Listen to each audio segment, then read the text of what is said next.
Hello दोस्तों, नमस्ते, राम राम। मैं हूं अमित चौधरी। स्वागत है आपका अपने यूट्यूब चैनल अमित सर जी के में। जैसे प्रॉपर तरीके से मेरी सारी क्लासेज बहुत ही अच्छी तरीके से चल रही हैं और आपको हर क्लास के हर टॉपिक को समझ में आ रहे होंगे और अच्छी तरीके से मैं एनालिसिस करता चल रहा हूं। मैं पूरा जोर लगा दूंगा आपको हर एक चीज को समझाने में। ठीक है, ऐसे ही तो हिस्ट्री का आपका सिक्स क्लास का सिक्स ही चैप्टर आपके सामने होगा। ठीक है, जल्दी ही मेरी सिक्स क्लास समाप्त होने वाली है। ठीक है, चाहे वो हिस्ट्री हो, पॉलिटी हो या आपकी जियोग्राफी हो। ठीक है, तो आपको सामने एक स्लाइड है और आज क्या क्या टॉपिक होंगे आपके सामने वो सारी डिस्कस करते हैं। थोड़ी सी देर में पेन ले लेता हूँ। हाँ, ठीक है मेरे भाई। आज पढ़ेंगे हम राजा जो किंग्स होते हैं, राज्य जो किंगडम्स है, और गणराज्य के बारे में हम जानेंगे आज कौन कौन सी क्या चीजें हैं। ठीक है, ये सारी चीजें तो इसमें जी और लगा देते हैं किंगडम्स। ठीक है, तो आज हम क्या जानेंगे इस क्लास के अंतर्गत, क्या हम पढ़ेंगे टॉपिक, कौन कौन से टॉपिक हैं जिनको मैं लेकर आया हूँ इस चैप्टर में लेकर आना मोस्ट इम्पोर्टेंट है। इस सिक्स चैप्टर में से कम 5 या 6 क्वेश्चन देखने को मिले हैं सी टेट के एग्जाम के अंतर्गत। ठीक है, वो मैं बता दूंगा कौन कौन से किस किस ईयर में आए हैं। ठीक है, जब मैं एमसीक्यू कराऊंगा आफ्टर इस बैच के बाद। ठीक है, तो आज क्या पढ़ेंगे हम, राजा और राज्य के बारे में, वर्ण व्यवस्था के बारे में, और वर्णा सिस्टम जो होता है, जनपद और महाजनपद के बारे में, और मगध के बारे में ये आज हम जानेंगे कि ये सारी चीजें अब जो हिस्ट्री है हमारी प्रॉपर तरीके से आपको समझ में आ रही होगी। किस किस तरीके से मैं चैप्टर वाइज आपको समझाता चल रहा हूँ।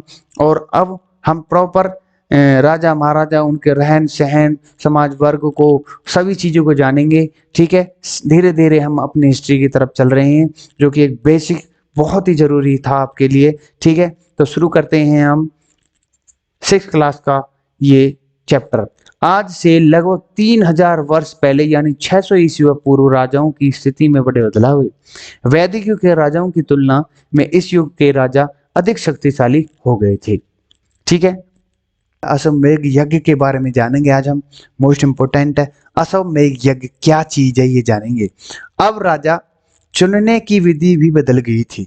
जो व्यक्ति राजा बनना चाहता था उसे अपने प्रभुत्व स्थापित करना के लिए अपने बड़े बड़े अनुष्ठान मतलब यज्ञ करने पड़ते थे।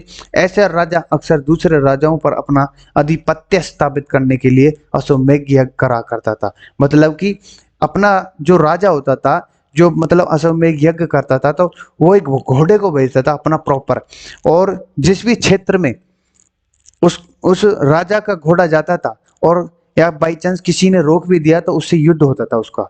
ठीक है, और जीतने के बाद उसका साम्राज्य अपना। ठीक है, फिर अश्वमेध यज्ञ हुआ करता था। ठीक है, इसके बारे में और तरीके से जानेंगे नेक्स्ट स्लाइड में। इस युग के दौरान एक घोड़े को आसपास के इलाकों में घूमने के लिए छोड़ दिया जाता, जैसे मैं बता रहा था। यदि किसी दूसरे राजा के इलाके में घोड़ा बेरोक टोक निकल जाता था तो इससे यह समझा जाता था कि दूसरे राजा के यज्ञ करवाने वाले राजा को आधिपत्य स्वीकार है। मतलब कि उस राजा को जिस जो राजा का घोड़ा था, जिस राजा ने घोड़ा भेजा था उस क्षेत्र में अगर वो रोका नहीं तो उस राज्य पर भी उस राजा का हक था। ठीक है, यही बात आधिपत्य स्वीकार था। ठीक है, उसकी सारी चीजें मतलब सारा साम्राज्य उसके अंडर आ जाता था। यदि कोई उस घोड़े को रास्ता रोकता था या जो घोड़ा भेजा था राजा ने किसी भी क्षेत्र के अंतर्गत, और उस क्षेत्र के अंतर्गत उस राजा के घोड़े को रोक दिया जाता था, वो बात कह रहा है, तो उसे राजा से युद्ध करना होता था। ठीक है, युद्ध में जो जीतता था उससे ही सबसे शक्तिशाली राजा मान लिया जाता था। जब घोड़ा सभी इलाकों में घूमकर वापस आ जाता था तो अन्य राजाओं को यज्ञ में आने का निमंत्रण भेजा जाता था। मतलब जिस जिस क्षेत्र में, जिस जिस साम्राज्य में उसका घोड़ा जाकर आया है और बिना रोक टोक के निकला है वहां से, फिर उन राजाओं, उस क्षेत्र या उस साम्राज्य के राजाओं को बुलाया जाता था यज्ञ के अंतर्गत, जिसको अश्वमेध यज्ञ कहा जाता था। इसमें अश्वमेध यज्ञ करने वाले राजा की ताकत को सबकी सहमति मिली जाती थी। ठीक है, विशेष रूप से प्रशिक्षित पुरोहित यज्ञ के अनुष्ठान संपन्न करवाते थे। पुरोहितों को महंगे उपहार दिए जाते थे। ठीक है, पुरोहित कौन, ब्राह्मण जो होते थे।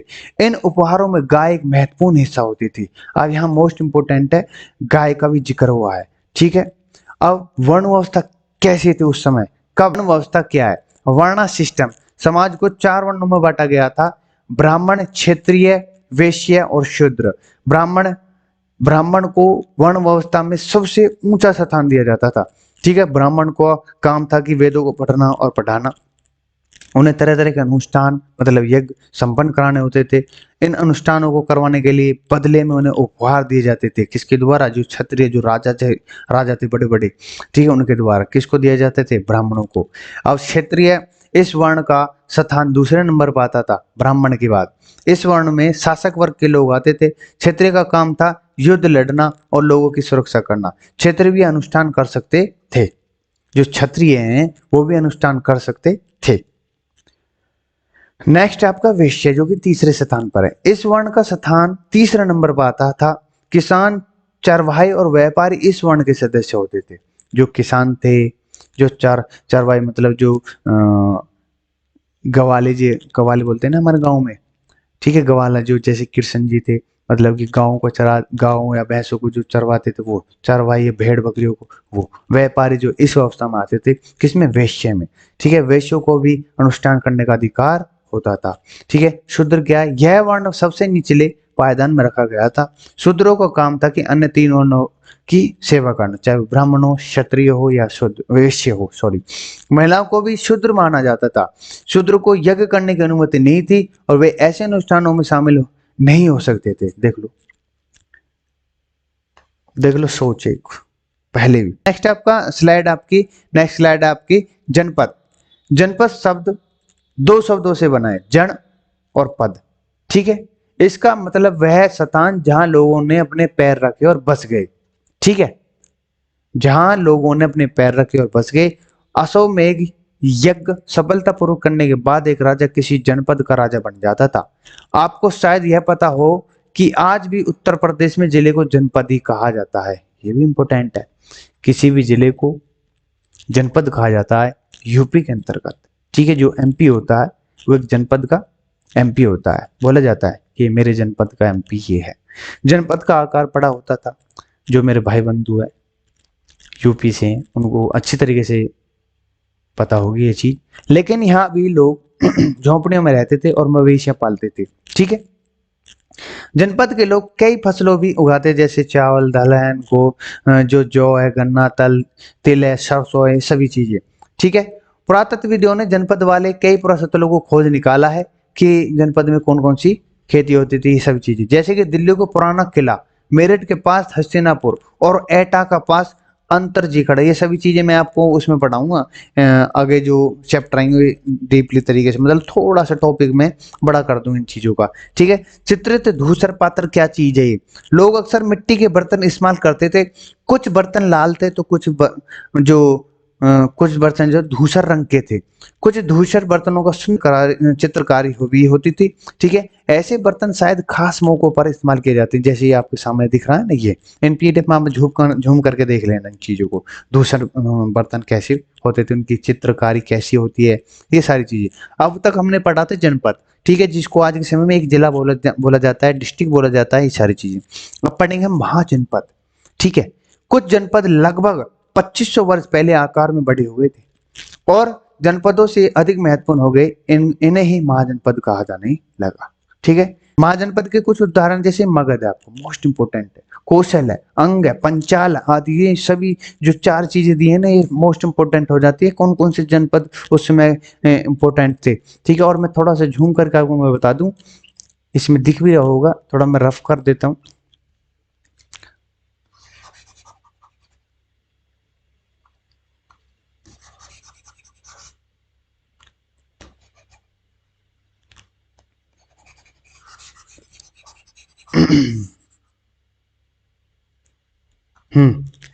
जैसे कि गंधार, ठीक है, क्रू, कौशल, कौशाम्बी, राजगृह, मगध, वैशाली, वज्जी, अंग, ये सारी चीजें आप पढ़ लेना।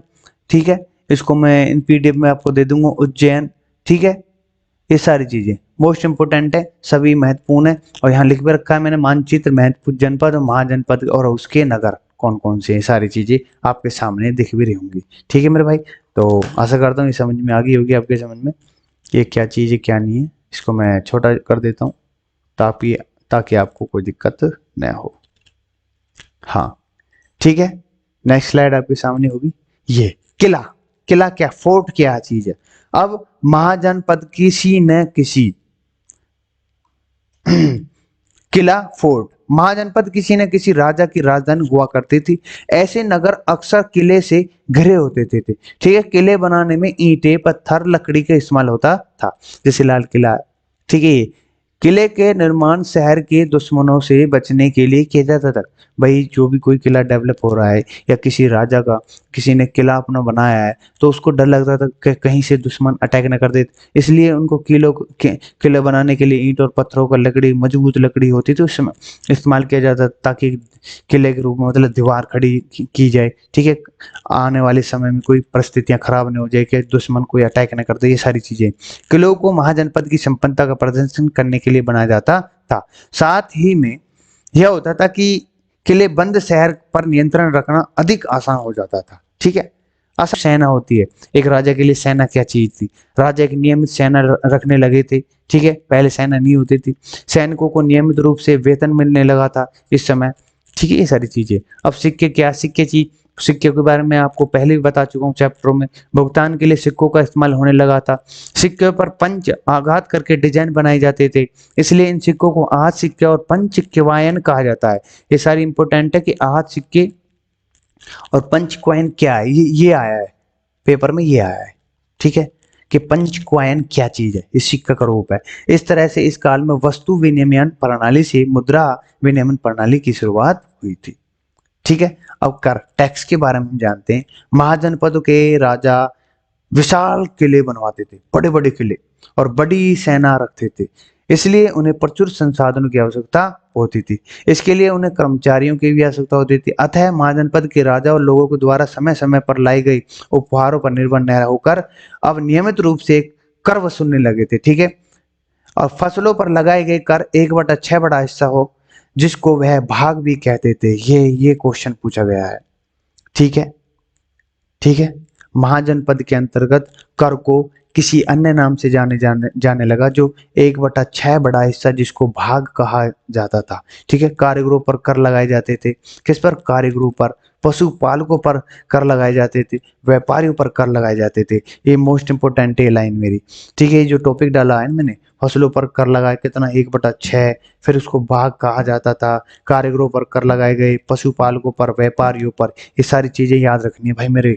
ये मोस्ट इंपोर्टेंट है, छोटे छोटे पॉइंट है। आपको ज्यादा बड़ी क्लासेस नहीं है, मतलब ज्यादा मैंने कंटेंट डाला नहीं है। ठीक है, बस सिर्फ टॉपिक पर और जहां से क्वेश्चन कैप्चर करेगा सिर्फ वो चीज डाली हुई है। ठीक है, इन स्लाइडों के अंतर्गत। ठीक है, ये टाइम इसलिए लग रहा है मैं, ताकि उनको समझा सकूं आपको। ठीक है, कृषि में परिवर्तन आए, चेंज इन एग्रीकल्चर। इस युग में कृषि के क्षेत्र में दो बड़ी परिवर्तन आए, हल के फाल। अब लोहे के बनने लगे, ये जो हल थे, हल के फाल जो होते थे, आपने अगर नहीं देखा तो गूगल सर्च कर लेते कि हल और क्या, हल के फाल क्या होता है। ठीक है, अब लोहे के बनने लगे थे, और अब कठोर जमीन को लकड़ी के फाल की तुलना में लोहे की फाल से आसानी से जोता जा सकता था। इसमें फसलों की उपज बढ़ गई, इसलिए पैदावार भी ज्यादा होने लगे। इसमें कमर तोड़ परिश्रम लगता था भाई। ठीक है, यह काम ज्यादातर दास दासी और भूमिहीन खेतिहर मजदूर, जिसके पास भूमि नहीं थी या जो दास दासी थे, ठीक है, वो करते थे, बड़े बड़े किसानों के। ठीक है, अब मगध, नेक्स्ट आपके सामने मगध, ये जो साम्राज्य है, मोस्ट इंपोर्टेंट, जो मगध नाम आया है, यहाँ से क्वेश्चन आए हैं।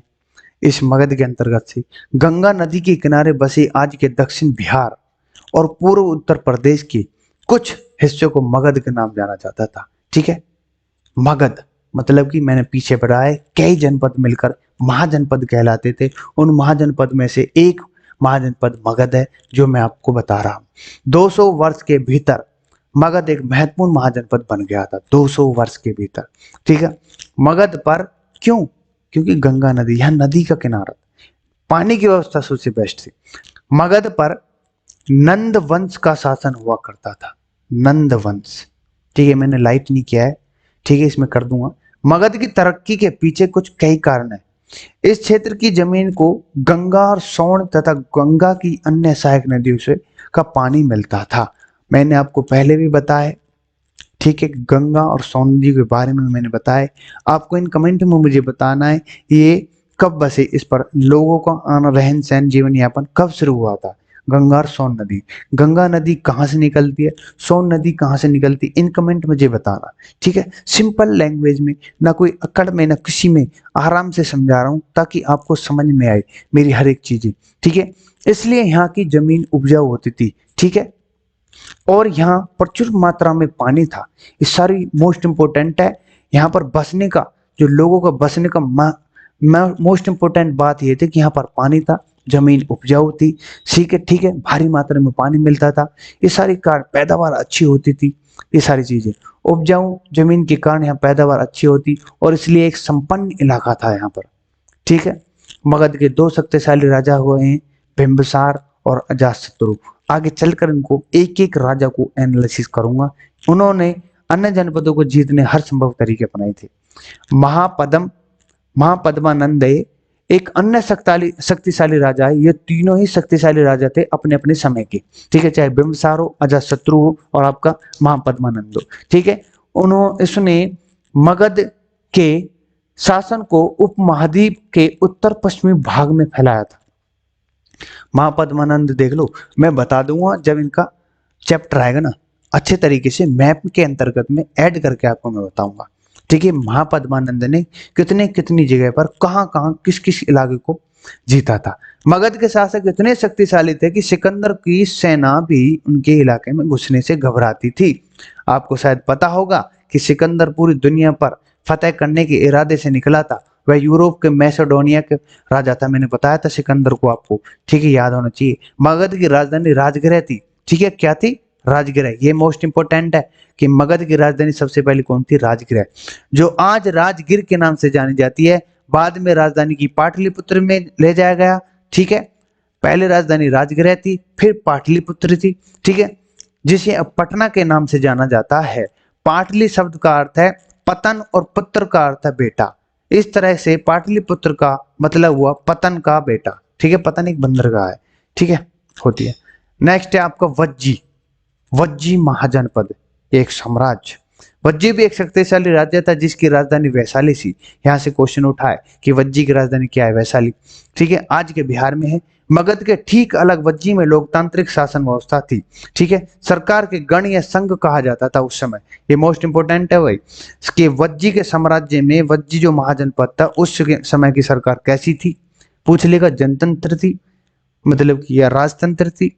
ठीक है, लोकतंत्र आपके सामने दे रखी है। गण और संघ कहा जाता था उस समय। एक गण में एक नहीं बल्कि कई शासक होते थे और हर किसी को राजा कहा जाता था। ऐसे राजा सभी अनुष्ठान समूह में करते थे। अनुष्ठान मतलब यज्ञ, और साथ में सभाएं करते थे। महत्वपूर्ण फैसले लेने के लिए आपस में सलाह मशवरे लिए जाते थे, लेकिन ऐसी सभाओं में महिलाओं, दासों, कम्मकारों को शामिल नहीं होने दिया जाता था। देख लो, ऐसी भी सोच थी। एक तरफ जो इतने बड़े बड़े जनपदों को मतलब राज कर कर उनको युद्ध करके जीतना, फिर एक महाजनपद डेवलप करना। ठीक है, जो कि उनमें से एग्जांपल एक वज्जी है। ठीक है, इतनी बड़ी सोच करके फिर उन पर एक यज्ञ करवाना, और फिर ऐसी भी सोच थी, लेकिन उन सभाओं में महिलाओं और दासों, काम करो को शामिल नहीं होने दिया जाता था। कैसी सोच थी? एक सोच कितनी ऊंची है, हाई है, राज करेंगे और समाज का कल्याण करेंगे। लेकिन दूसरी सोच है कि आपके सामने बुद्ध और महावीर भी ऐसे गणों के सदस्य थे। आपको पता होगा कि बुद्ध और महावीर, मैंने आपको पढ़ाया है। जिस किसी ने, बच्चे ने डायरेक्ट मेरी इस क्लास को ले रहा, वो पहले जाके शुरू से क्लास ले। ठीक है, ये मेरा 6th चैप्टर चल रहा है। First, second, third, fourth, fifth को जहां भी कोई प्रॉब्लम आए या किसी बच्चे ने ये क्लासेस नहीं ली हैं तो आप लें क्लासों को। ठीक है, मोस्ट इंपोर्टेंट है सारी क्लास, तभी आपके समझ में ये चीजें आएंगी। ठीक है, ठीक है। कई राजाओं ने, आपको पता होगा कि बुद्ध और महावीर उस काल के महान विचारक थे उस समय। कई राजाओं ने वैशाली के गणों पर कब्जा करने के लिए कई प्रयास किए, लेकिन उन्हें सफलता नहीं मिली। इन गणों का प्रभुत्व आज से 1500 साल पहले तक कायम रहा, और आखिर में सबसे आखिरी गण पर गुप्त वंश शासक ने विजय प्राप्त की। मैं हर एक वंश को पढ़ाऊंगा आपको। ठीक है, चैप्टर वाइज आपको पढ़ाता चलूंगा। अभी फिलहाल जो मैंने टॉपिक में डाला हुआ है वही उसी पर कंसंट्रेट करो। ठीक है, ये सारी चीजें। अगर आपको कोई दुविधा या कोई दिक्कत आ रही इन कमेंट मुझे बताओ, यहाँ से प्रॉब्लम हो रही है सर, ठीक है, फिर मैं बताऊंगा नेक्स्ट क्लास में आपको, ठीक है। हाँ, इसी के साथ मेरी क्लास होती है। अब हम क्वेश्चन करते हैं। जैसे मैंने एनालिसिस एक एक टॉपिक को आपको समझाने की कोशिश की है, उसी प्रकार से मैं आपको इनको बताऊंगा कि यज्ञ के अवसर पर राजा की विजय गाथा का गुणगान कौन करता था? राजा का सारथी, पुरोहित, मुख्यमंत्री या उपरोक्त सभी? अब यहाँ पर आप फंस जाओगे, ठीक है। एक मिनट रुको, इनको सबको मैं रफ कर देता हूँ। हाँ, यज्ञ के अवसर पर राजा की विजय गाथा का गुणगान कौन, जब यज्ञ होगा कौन करता था? मैंने पढ़ाया होगा, पुरोहित। राजा का सारथी क्यों करेगा भाई? मुख्यमंत्री क्यों करेगा? वर्ण व्यवस्था मैंने पढ़ाया है आपको के अनुसार निम्न लोगों को वेदों के अध्ययन का अधिकार नहीं था। कौन कौन से थे? शूद्र थे, बिल्कुल। महिलाएं थी, बिल्कुल। ए और बी दोनों कोई नहीं, नहीं नहीं नहीं, यहाँ फंसा देगा आपको।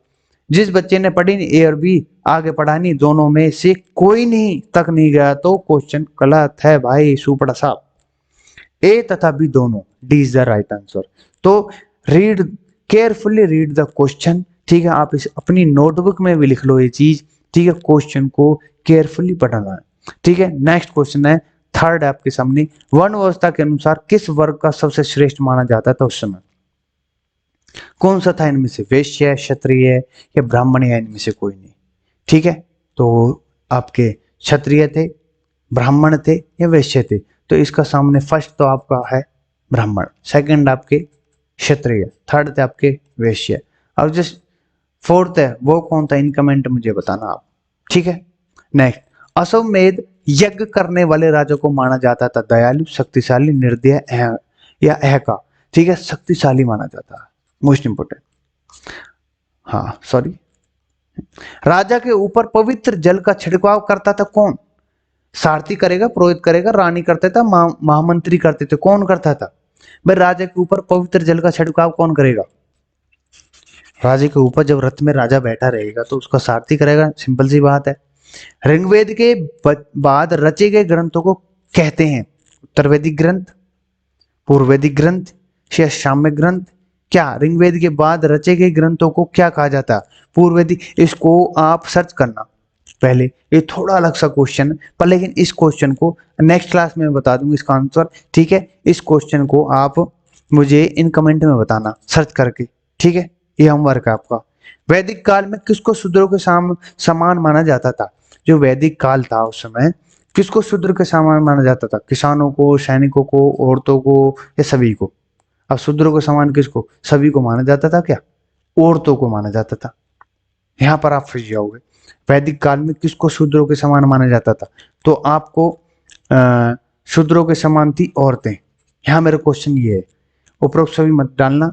किसानों को, सैनिकों को, सैनिक की एक अलग इमेज थी, किसान अपने अलग थे, लेकिन औरतों को थोड़ा शूद्रों की नजर से देखा। नेक्स्ट, वैदिक काल में पुरोहित के अनुसार वर्णों का निर्धारण किस आधार पर होता था? काम के आधार, जाति के आधार, आर्थिक स्थिति के आधार या जन्म के आधार पर? वैदिक काल में पुरोहितों के अनुसार वर्णों का निर्धारण किस आधार पर होता था? काम के आधार पर नहीं, जाति के आधार पर भी नहीं, आर्थिक, जन्म के आधार पर। यह मोस्ट इंपोर्टेंट हो जाता है कि जन्म के आधार पर उनका वर्ण की व्यवस्था होती थी कि ये क्षत्रिय बनेगा, भाई क्षत्रिय कुल में है तो क्षत्रिय बनेगा, जन्म हुआ तो वैश्य कुल में जन्म हुआ है तो वैश्य बनेगा, ठीक है। और आपका ब्राह्मण है तो ब्राह्मण बनेगा। तो जन्म के आधार पर I think is the right answer is this question. And next question 11th, अश्वमेध यज्ञ में किस जानवर को राजा के लोगों को देख रेख में स्वतंत्र विचरण के लिए छोड़ दिया जाता था? हाथी है, गाय है, ऊंट है, घोड़ा है? तो ये मोस्ट इंपोर्टेंट आपका घोड़ा, ठीक है। ये कई बार क्वेश्चन आया आपके सामने। तो इसी के साथ मेरी क्लास समाप्त होती है। और जो मैंने क्वेश्चन दिए हैं इन कमेंट में मुझे बताना कि इस क्वेश्चन को आप कहाँ तक कितना पढ़ पाए, थोड़ा सा एनालिसिस करके मुझे बताना, ठीक है, इन कमेंट में, ठीक है। इसी के साथ मैं विदा लेना चाहता हूँ। नमस्ते, राम राम। मेरी क्लासों को इसी प्रकार से सपोर्ट करते रहिए, देखते रहिए, ठीक है। हर क्लास, हर चैप्टर आपको बहुत मोस्ट इंपोर्टेंट है जीके के पोर्शन को लेकर को। तो नमस्ते, Ram Ram. Like, share, subscribe my channel please, okay. कोई कमी नहीं छोड़ूंगा बिल्कुल भी इस बैच के अंतर्गत, ठीक है।